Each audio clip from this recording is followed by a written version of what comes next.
turned out, if the council had just sent Mace Windu to Upatau to go track down and fight Grievous, because they didn't say that they specifically needed Obi-Wan, they just said that they needed a master.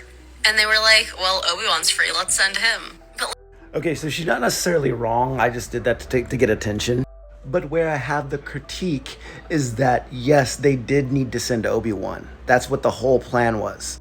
Unfortunately, you'd only have this knowledge if you would read the Revenge of the Sith book, novelization.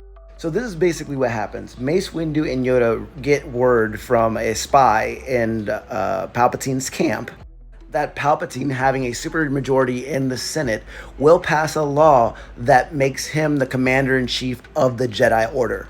Because as of right now, the Jedis have control over the clones. And there are oversight committees and everything like that, and then of course Congress. This change to the Constitution would ultimately make Palpatine a dictator. Mace Windu, Yoda, and Obi-Wan decide to have a conversation on what to do. Mace Windu wants to arrest Palpatine right there, Yoda wants to hold back, and Obi-Wan wants to wait on all actions till we catch Grievous and then see what happens.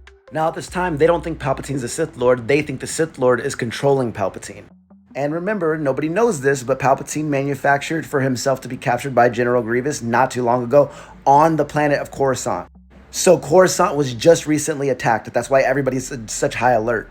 During this meeting, they all reluctantly agree that if they find Grievous, to pretend that the Jedi Order is running thin so they don't have a lot of hands on deck. So Yoda will go to the Wookiee planet, which is not far from Coruscant.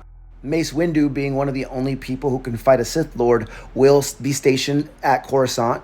And Obi-Wan Kenobi, who is one of the most famous Jedi at this time, will go and chase Grievous, leaving Anakin to spy on Palpatine, help Palpatine, or fight Sidious, depending on what occurs during this time. They didn't know by that time what's going to happen.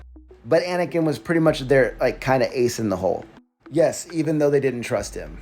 So the first reason why it had to be Obi-Wan, because it was Obi-Wan's plan. The second reason is because during this plan, it had to look like the Jedi were spread out and weak. And the last reason, which every Star Wars fan who has read this book is going to jump in my comments and say if I didn't mention, it's because Surisu is a great counter to General Grievous's fighting style. And when it comes to Surisu, according to Mace Windu, Obi-Wan is the master. Like, follow, comment, baby, go to sleep now. Oh yeah.